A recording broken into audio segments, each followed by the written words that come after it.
પ્રણામ. ગયા વખતના પ્રેમના પુષ્પમાં આપણે જોયું કે ચુનીલાલ મણિવિજય દાદા સામે બેઠો હતો અને પોતાની જાતને પ્રશ્ન કરતો હતો કે આ મનુષ્ય જીવનનો પર્યટક છે કે યાત્રી. થોડી ક્ષણો પછી ચુનીલાલ એ ભાવ અવસ્થામાંથી બહાર આવ્યો. ત્યારે એની આંખો ભીની હતી. ભીની આંખે તેણે મહાત્મા સામે જોયું. એ ભીની આંખો કહેતી હતી, ગુરુદેવ, હું યાત્રી છું. આંખોમાં ઉભરી આવેલી ભીનાશને સમાવીને ચુનીલાલે કહ્યું, ગુરુદેવ, મને શીખવું ગમે છે. મહાત્મા ચુનીલાલના આશયને સમજતા હતા, છતાં ચુનીલાલને સ્પષ્ટતા થાય એવા હેતુથી પ્રશ્ન કર્યો, શું શીખવું ગમે છે? એકાદ ક્ષણનો સમય લઈ ચુનીલાલે ઉત્તર આપ્યો, બધું જ. મહાત્માએ ફરી ભીતરમાં અનુભવ્યું, અદ્ભુત. આ ઉત્તર એમ સૂચન કરતો હતો કે મને આ આવડે છે, મને આ ખબર છે. એ ભાવને હજુ આ યુવાનના ભીતરમાં જગ્યા મળી ન હતી. મહાત્માએ ફરી પ્રશ્ન કર્યો, બધું એટલે? આ પ્રશ્નનો ચુનીલાલ પાસે ઉત્તર ન હતો.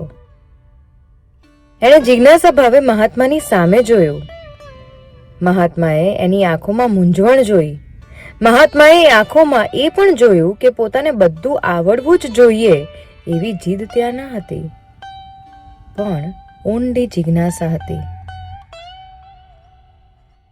મહાત્માએ એ જિજ્ઞાસાનું સન્માન કરતા કહ્યું, ચુનીલાલ, રોજ પોતાને પ્રશ્ન પૂછવો, હું ખરેખર શું ઈચ્છું છું? વધારે ડાયા બનવાની ઈચ્છા છે? વધારે સુખી બનવાની ઈચ્છા છે? સતત નવું નવું જાણવાની ઈચ્છા છે? એ માટે સતત કંઈક કરતા રહેવાની ઈચ્છા છે? કે પછી આવી એક પણ ઈચ્છા નથી, છે એક જ ઝંખના, સમગ્રતાથી ભગવાનને ચાહવા છે?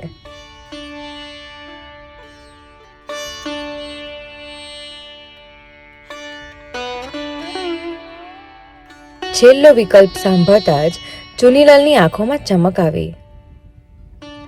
મહાત્માની સૂક્ષ્મ દ્રષ્ટિમાં એ ચમક આવી ગઈ. મહાત્માનું ભીતર નિસર્ગના સંકેતને ઓળખી ચૂક્યું હતું.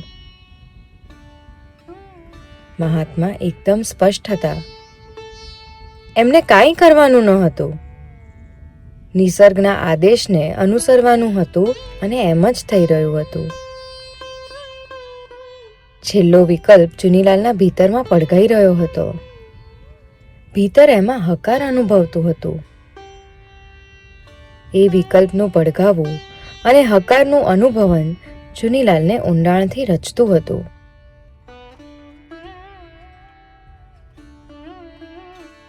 ચુનીલાલ એ અનુભવ આસ્વાદી રહ્યો હતો.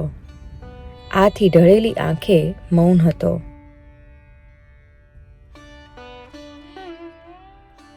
થોડીક પળો પછી ચુનીલાલે મહાત્માની સામે જોયું. એ કંઈ બોલવા ગયો, પણ મહાત્માએ એને રોકતા કહ્યું, ચુનીલાલ, અંદરમાં જે ચાલે છે એને ચાલવા દે. બોલવું એમાં અંતરાય ઊભો કરશે. આ પ્રશ્ન રોજ પોતાને પૂછવો ગમે તો પૂછશે.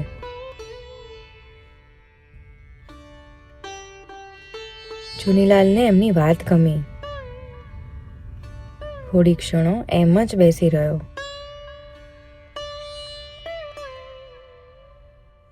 મહાત્માએ પ્રત હાથમાં લઈને વાંચન ચાલુ કર્યું.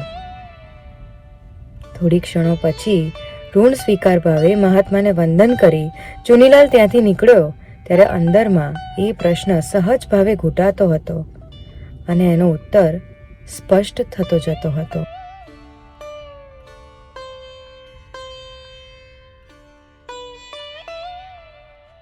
આપણી ખરેખર શું ઈચ્છા છે?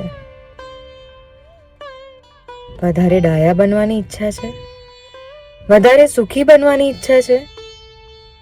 સતત નવું નવું જાણવાની ઈચ્છા છે? એ માટે સતત કંઈક કરતા રહેવાની ઈચ્છા છે? કે પછી આ એક પણ ઈચ્છા નથી અને એક જ ઝંખના છે? સમગ્રતાથી ભગવાનને ચાહવા છે.